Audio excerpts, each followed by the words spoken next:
우리는 성도로서 이 세상을 살아갑니다. 그래서 성도로서 살기 때문에 성도에게 주님을 향한 어떤 소비든지 그것은 과소비다라고 말하지 않고 그것은 충성이다라고 우리는 말합니다.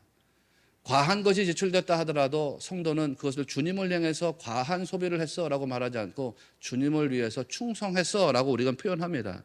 여러분이 이것을 알아야 됩니다. 그래서 여러분, 주님을 향한 일에 과소비가 없구나. 그저 주님을 향한 일에는 충성만 있을 따름이구나 라는 사실을 영적으로 깨닫는 시간 되시기를 바랍니다. 예수님은 지금 사람의 기준으로 말씀하시는 게 아니에요. 사람의 기준, 인간의 기준이 아니라 주님의 기준으로 말씀하고 계신 거예요. 사람들이 보통 그럴 때가 있지 않습니까? 세상 사람들이 여러분 향해서 어떻게 말하는지 한번 생각해 보십시오. 교회를 좀 열심히 다닌다 그러면 뭐 교회를 그렇게 열심히 다니냐, 뭐 그렇게 열심히 교회 다니냐, 뭐 그렇게 열심히 신앙생활하냐 라고 할 때가 있습니다. 그런데요, 사람들이 볼 때는 그렇게 말하는 이유가 있죠. 왜 그렇습니까? 경제적인 논리로 보면 그게 과한 소비라고 생각하기 때문입니다. 신자들 중에도 심지어 그렇게 말씀하는 분들이 있습니다. 어떤 분들이 교회 열심히 섬기고 예배 때마다 예배드리고 섬길 때마다 섬기고 헌신할 때마다 헌신하고 그러면 어떤 분들이 그렇게 말합니다. 뭐 왜 그렇게까지 열심히 합니까? 집사님은 아직 젊어서 잘 모르는 것 같은데 그렇게까지 열심히 할 필요 없어요. 권사님 그렇게까지 열심히 해야 됩니까? 꼭 그렇게까지 해야 됩니까? 그렇게 말하는 분들이 있다고요. 만약에 혹시 여러분에게 이런 질문을 하는 성도가 있다 그러면 그게 목사인 저를 포함해가지고 장로님이든 권사님이든 누구든 여러분에게 뭐 꼭 그렇게까지 열심히 해야 됩니까? 뭐 꼭 그렇게까지 해야 됩니까? 라는 질문을 하는 사람이 있다면 그런 분들에게 거꾸로 되물어 보십시오. 이렇게 물어보십시오. 목사님, 장로님, 권사님, 성도님, 당신은 주님의 말씀대로 하고 있습니까?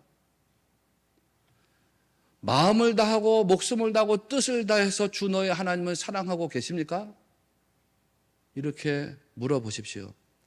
그리고 난 다음에 그가 어떻게 대답하는지를 잘 주의해서 들어보십시오. 그 대답을 하는 그의 목소리, 그의 마음에 주님을 향한 사랑의 열정이 없다라고 느껴진다면 여러분에게 그렇게까지 열심히 할 필요가 없습니다 라고 하는 그 사람에게 거꾸로 권면하십시오. 장로님 이렇게 하는 것이 맞습니다. 권사님 이렇게 하는 것이 옳습니다. 이렇게까지 열심히 하는 것이 바로 주님께 기쁨입니다 라고 말해 주십시오. 신앙생활이라고 하는 건 경제 논리로 하는 것이 아닙니다. 신앙생활은 충성으로 하는 겁니다. 왜 우리가 충성으로 하느냐? 성도에게는 구원의 기쁨과 구원의 감사, 구원의 은혜가 있기 때문입니다. 여러분 생각해 보십시오. 구원이라고 하는 건 이게 1대1의 관계입니다. 그렇죠? 구원은 1대1의 관계예요. 내가 주님과 인격적으로 만나서 주님을 영접하는 것.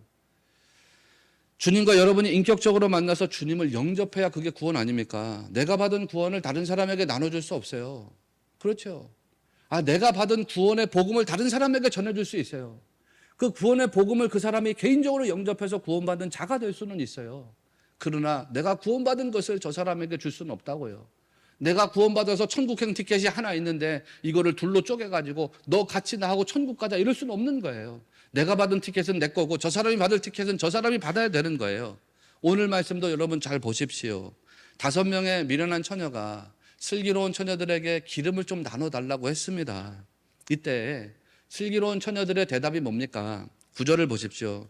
9절에 보니까 슬기 있는 자들이 대답하여 이르되 우리와 너희가 쓰기에 다 부족할까 하노니 차라리 파는 자들에게 가서 너희 쓸 것을 사라 하니 라고 했습니다.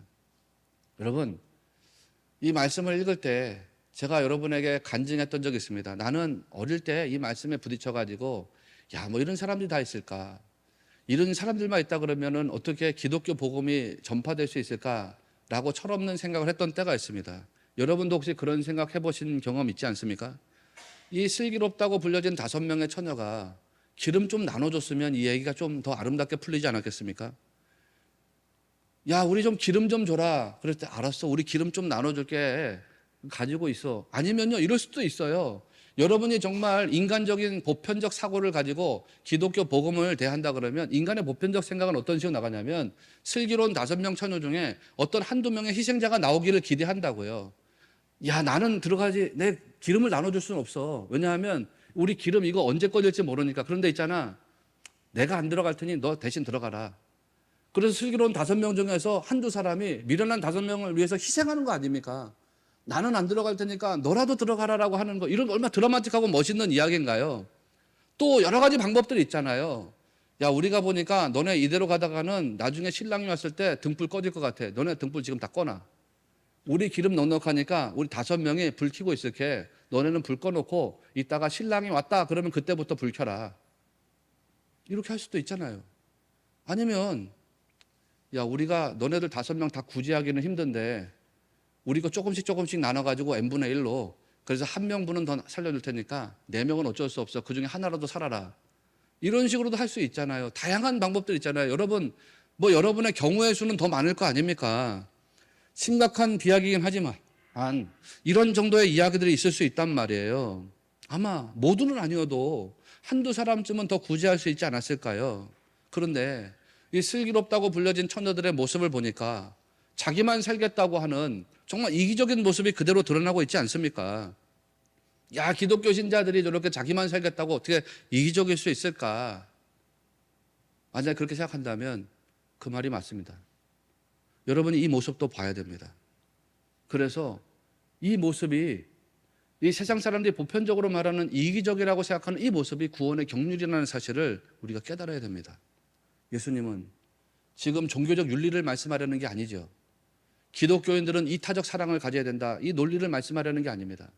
그래서 슬기로운 5명의 사람들은 여전히 슬기로운 사람으로 불려집니다. 슬기로운 5명 중에 2-3사람은 미련한 사람들을 위해서 희생했어야 된다. 너네들은 구원받지 못해도 저 사람들은 구원했어야 된다. 라는 식의 이타적인 사랑을 이야기하려는 것이 아닙니다. 오늘 메시지의 핵심은 딱 하나입니다. 단순합니다. 구원입니다. 구원. 구원과 관련한 말씀입니다. 슬기로운 처녀들은 왜 기름을 나눠주지 않았을까요? 왜 그들은 기름을 나눠주지 않았을까요? 구원은 결코 나눌 수 있는 것이 아니기 때문입니다. 말씀드렸던 것처럼 내가 받은 구원행 티켓을 가지고 다른 사람에게 반을 쪼개서 줄 수 있는 게 아니기 때문입니다. 구원은 개인적이고 인격적인 관계로서 자기가 받아야 되는 하나의 티켓이기 때문입니다. 구원이란 것은 다른 사람의 믿음으로 같이 갈 수 있는 것이 아닙니다. 목사님이 구원받았으니 난 예수님 믿지 않지만 나도 천국으로 데리고 가주십시오. 이게 되는 것이 아닙니다. 구원은 나의 믿음으로 됩니다. 구원은 나의 기름으로 받는 것입니다. 다른 사람의 믿음, 다른 사람의 기름 가지고서 갈 수 있는 것이 아니기 때문입니다. 여러분, 베드로전서 1장 22절 말씀을 보면 너희가 진리를 순종함으로 너희 영혼을 깨끗하게 하여 라고 하는 말씀이 나와요. 내 영혼을 깨끗하게 하려면 진리를 내가 순종해야 된다는 거예요. 자기의 영혼을 깨끗하게 하려면 자신이 진리를 순종해야 돼요. 목사님, 내 영혼을 깨끗하게 해주십시오. 알겠습니다. 내가 기도해 줄 테니까 영혼이 깨끗해져라. 이래서 깨끗해지는 게 아니라는 거예요. 나의 영혼이 깨끗해지려면 내가 진리를 순종하는 믿음을 가질 때 깨끗해진다는 거 아닙니까? 이런 1대1의 인격적 관계 속에서 우리가 구원받는 자가 된다는 것을 여러분 아셔야 됩니다. 물론 다 알고 계시겠지만 오늘 말씀 속에서 다시 한번 깊이 깨닫는 신자가 되시기를 바랍니다. 그 1대1의 인격적 관계 속에서 주님이 바라보시는 게 믿음이라는 게 믿음. 주님은 말씀에 있는 것처럼 우리의 외모를 보는 것이 아니잖아요. 하나님은 외모를 보지 않고 외모를 취하지 않고 중심을 보신다 했는데 우리 중심에 뭘 보시겠습니까? 우리 중심에 있는 등불을 보시는 거거든요. 우리 중심에 있는 믿음을 보시는 것입니다. 오늘 말씀도 그런 거거든요. 신랑이 혼인잔치로 딱 들어가고 난 다음에 문이 닫혔습니다. 뒤늦게 온 미련한 처녀들이라고 평가받은 사람들이 문을 열어달라고 호소했습니다. 11절 말씀을 보면 그 후에 남은 처녀들이 와서 이르되 주여 주여 우리에게 열어주소서라고 했습니다. 그런데 그 안에서 어떤 음성이 들려오는가요? 어떤 음성이 들려오는지 한번 보십시오. 12절 한번 함께 보시면 대답하여 이르되 진실로 너희에게 이르노니 내가 너희를 알지 못하노라 하였느니라 말씀이 나갑니다. 여러분, 이 대목을 한번 잘 묵상해 보십시오. 신랑이 처녀들 5명을 모른다고 선언해 버렸습니다. 신랑이 나는 너희들을 몰라 라고 선언한 것이 거짓말일까요? 거짓말일까요? 난 그렇게 생각하지 않습니다. 신랑이 난 너희들을 몰라라고 말하는 건 거짓이 아니라 사실입니다. 그 5명의 처녀들을 알고 있으면서도 모른다라고 외면한 것이 아닙니다. 어떻게 신랑이 먼 타국에서 왔는데 신부의 들러리 서는 처녀들을 알 수 있겠습니까? 모르는 게 당연하죠. 모르는 게 당연하죠. 여러분이 뭐 어떻게 보면 외국에서 신부를 맞이한다, 외국에서 신랑을 맞이한다, 먼 외국에서 내 집에 혼인잔치를 하러 왔는데 내 친한 친구들, 나를 돌보는 선수들, 그런 사람들을 알아볼 수 있겠느냐, 못 알아보겠느냐? 그걸 알아볼 수가 없습니다. 신랑은 그들을 진짜 알지 못합니다. 그러면 목사님, 잔치에 참여한 5명의 슬기로운 처녀들은 어떻게 알아보고 함께 잔치로 들어간 것입니까? 그들이 들고 있는 불타는 등불을 보고서 알아보고 함께 들어간 겁니다. 여러분, 이걸 주목해서 봐야 됩니다. 주님은 우리의 외모를 보는 것이 아닙니다. 우리의 외모를 바라보는 것이 아니라 우리 안에 있는 말씀의 불을 보고 있다는 거예요. 내 안에 등불이 타고 있는지, 말씀의 등불이 타고 있는지, 그거를 보신다고요. 우리의 믿음을 보신다, 이런 말씀이에요. 그 믿음이 살아있느냐, 살아있지 않느냐. 내 안에 말씀의 등불이 타고 있다, 내 안에 믿음의 불이 타고 있다, 그러면 주님이 우리와 함께 더불어서 우리 안에 들어와서 우리와 연합하시고, 내 안에 등불이 타고 있지 않다, 내 안에 믿음이 꺼져 있다, 그러면 주님은 우리와 연합하려도 연합될 수가 없다는 거 아닙니까, 여러분? 이거를 진정으로 잘 생각해 보십시오. 내 안에 정말 주님을 향한 불꽃이 타오르고 있는지, 내 안에 정말 주님을 나의 주님이라고 인정하고 구세주라고 고백하는 믿음이 불타고 있는지, 그것이 있는지를 날마다 확인할 수 있어야 된단 말이에요. 우리 외모를 보는 게 아니라 내 안에 타고 있는 등불을 바라보시는 주님이시니까. 그래서요, 주님이 정말 내 안에 믿음이 타고 있다는 것을 바라보고 내 믿음이 주님을 향하고 있다는 것을 확인하고 나면 임마누엘 주님이 여러분 안으로 들어가서 여러분과 함께 하신다는 것을 꼭 믿으시기를 바랍니다. 그거거든요. 혼인 잔치집으로 들어가서 신부를 비롯한 들러리 처녀들과 주님이 연합하신 것처럼 내 안에 등불이 타고 있으면 그 등불 보시고 주님이 내 안에 들어와서 나와 연합하세요. 성도와 연합을 이루신다, 이런 말씀이에요. 그렇게 주님이 나와 연합하고 난 다음에는 우리에게 어떤 일이 일어난다는 것입니까? 나와 연합하고 난 다음엔 어떤 역사가 일어난다는 것인가요? 요한복음 6장을 보면 제자들이 배를 타고 바다를 건너는 이야기가 나옵니다. 바다를 건너서 이제 가버나움이라고 하는 곳으로 가는데 날이 이미 어두워졌다라고 이제 성경은 말하고 있습니다. 날은 어두워졌는데 예수님은 그 배에 함께하지 않았습니다. 마태복음 14장을 보면 예수님께서 제자들을 재촉해서 바다로 보내고 자신은 따로 기도하러 산으로 올라가셨다라고 하는 말씀이 나옵니다. 그래서 제자들이 이제 바다를 건너가는 중이에요. 더 정확히 말하면 갈릴리 호수겠죠. 거기를 건너는 중인데 바람이 크게 일어나가지고 파도가 넘쳤습니다. 그래서 제자들이 노를 열심히 저어서 가려고 하는데 가지 못합니다. 한 10여리쯤 나갔다, 이렇게 표현하고 있는데 뭐 한 5km에서 6km 정도 배 타고 나갔다, 그런 뜻입니다. 그런데 큰 바람 때문에 목적지에 도달하지는 못했다는 것입니다. 요한은 왜 그런 이야기를 끄집어냈을까? 예수님은 왜 그런 상징들을 우리에게 남겨주셨을까요? 제자들이 자기들의 힘으로 목적지에 도달해 보겠다고 애쓰는 이야기를 우리에게 보여준 겁니다. 자기가 머리가 돼가지고 자기 힘을 의지해서 사는 인생들 한번 보라는 거거든요. 자기가 주인 돼서 자기 의지와 열심으로 살아가는 인생들 한번 살펴보라는 것입니다. 내가 머리가 돼서 내가 주인 돼서 내 힘으로, 내 열심으로, 내 의지로 살아가는 인생을 보니까 어떻게 된다는 것인가요? 그들이 가려던 땅에 도착이 안 되더라는 것입니다. 목적지에 도착이 안 되더라는 것입니다. 그리고 바다 위에서 괴로움을 당하고 있더라는 말씀입니다. 바로 그때 예수님이 바다 위를 걸어서 제자들에게 오시잖아요. 그런데 예수님 오시는 모습을 보고 제자들이 두려워했다라고 성경이 증거합니다. 요한복음 6장 19절을 보면 제자들이 노를 저 10여리쯤 가다가 예수께서 바다 위로 걸어 배에 가까이 오심을 보고 두려워하거늘, 이라는 말씀이 나옵니다. 보았다 그랬는데 예수님이 이제 바다 위로 걸어 오시는 모습을 보았다는 거죠. 헬라어로 데오루신 그랬는데, 데오루신이라고 하는 말은 식별했다, 이렇듯 식별했다. 이 말이 이제 데아오마이라는 말에서 나왔는데, 데아오마이는 가까이 가서 봤다는 뜻이에요. 지각했다, 이런 뜻이에요. 그러니까 어떤 대상에 대해서 관심을 가지고 들여다보고 그 대상을 알게 되었다라고 할 때 네오루신이라고 하는 말을 사용한다고요. 제자들이 예수님이신 것을 알았다는 것입니까? 몰랐다는 것입니까? 알았다라는 뜻입니다.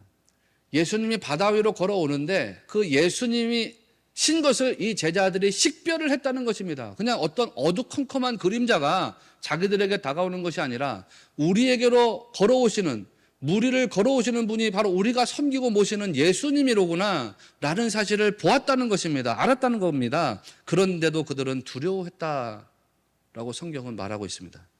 여기에 진리가 있습니다. 자기의 노력과 힘으로 사는 인생의 눈으로 보니까 예수님이 어떻게 보인다는 것입니까? 세상에 나가서 그런 사람들 한번 만나보세요. 세상에 나가서 자기의 눈으로 살아가는 사람, 자기의 노력으로, 자기의 힘으로, 자기의 열심으로 살아가는 사람들, 그 사람들이 예수님을 어떻게 바라보는지, 자기의 힘으로 살고 자리를 머리로 삼고 사는 인생에게 하나님의 마음이, 하나님의 말씀이 어떻게 보이고 어떻게 들린다는 것인가요? 세상 사람들은 자기 열심으로 살아갑니다. 자기 노력과 힘으로 삽니다. 그들의 눈으로 예수님 바라보면 예수님은 두려움의 대상입니다. 신자들 중에도 내가 예수님을 믿는다고 고백하면서도 여전히 나의 힘으로 살고 나를 머리로 삼고 살아가는 사람들에게, 그런 인생들에게 하나님의 마음은 두려움입니다. 하나님의 마음이 뭔데요? 내가 너에게로 들어가서 너의 주인 되기를 원한다라는 게 하나님 마음 아닙니까? 그런데 내가 신자라고 하더라도 내 생각으로, 내 힘으로, 내 머리로 살고 있는 사람에게는 그 마음이 두려움이죠. 하나님, 나 그거 원하지 않습니다. 내 인생의 주인은 나지 하나님이 아니잖아요. 그냥 하나님, 나하고 함께 하시는 거는 좋은데 내 안에 들어와서 나의 주인 되려고는 하지 마세요. 신자들 중에도 자기 힘으로 살고 자기를 머리로 삼고 사는 인생에게 하나님의 말씀은 두려움입니다. 말씀이 꿀송이처럼 달고 기쁨이 아닙니다. 두려움으로 보이게 되어 있습니다. 여러분, 왜 어떤 사람들은 하나님을 멀게 느끼고 살아갈까요? 교회를 20년, 30년을 다녔는데도 불구하고 왜 어떤 사람들은 하나님을 멀게 느끼고 하나님 주인 되신다, 혹은 하나님이 주인 되기를 원하신다라고 하는 이야기를 받아들이지를 않는 것일까요? 이유는 딱 하나죠. 내 자아가 나를 주인으로 삼기를 원하기 때문입니다.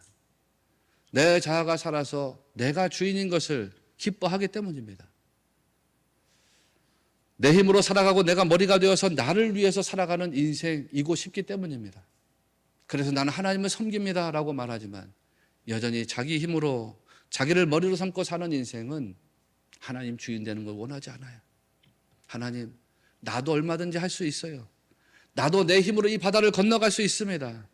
가려고 하는 그 땅, 그 목적지에 내 힘으로 얼마든지 갈 수 있습니다. 그저 주님은 제 곁에 계시면서 조금 힘을 더해 주세요. 조금만 도와주세요. 저 바다를 건널 때 힘들 때마다 조금씩만 도와주세요. 제가 하는 일이 조금 잘 될 수 있도록 도움을 조금만 주세요.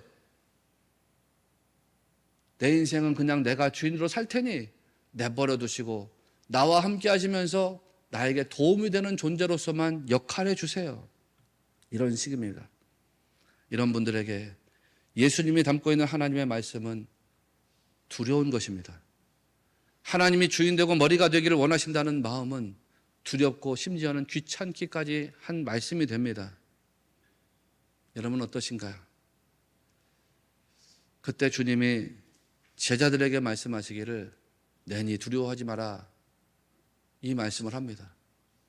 이 말씀 속에 다 담겨 있는 거죠. 야, 나야 나, 두려워하지 마.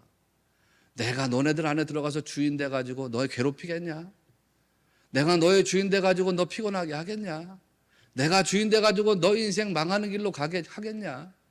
나야 나, 두려워하지 마. 그러자 제자들이 어떻게 하던가?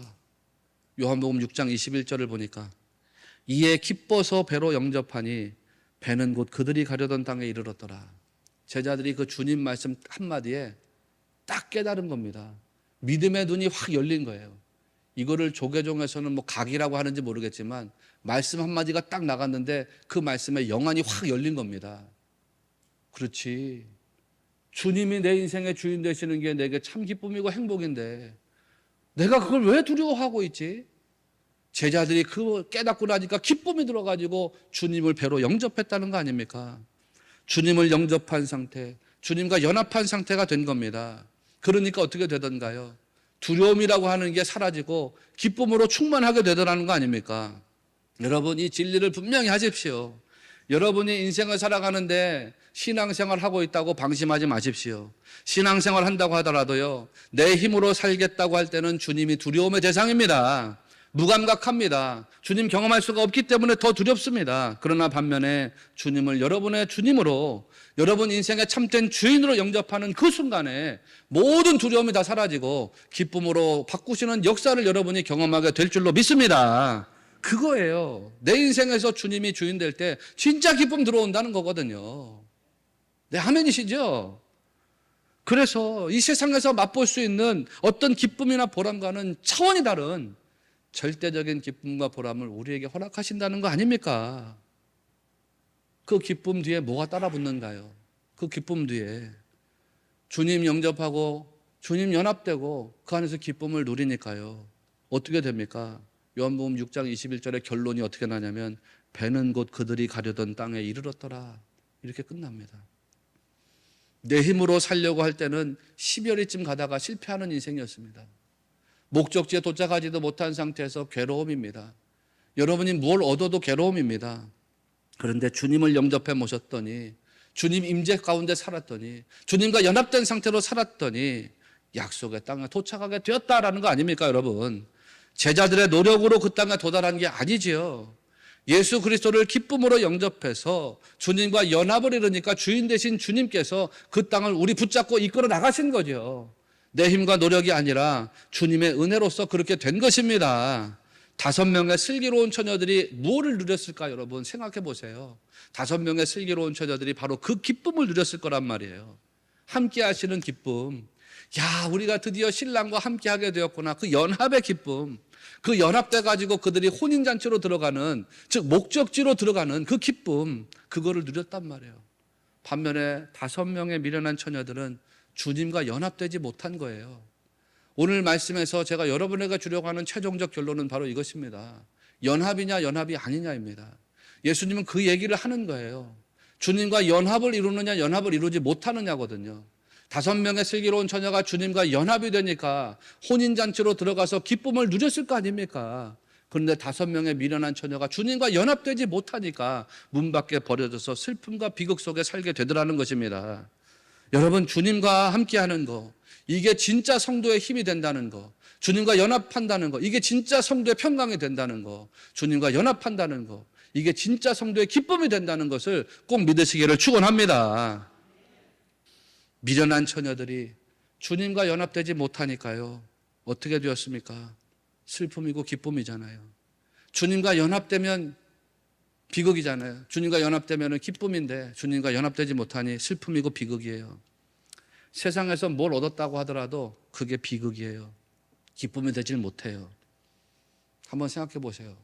이 5명의 미련한 처녀가 기름을 가지러 세상으로 달려나갔습니다.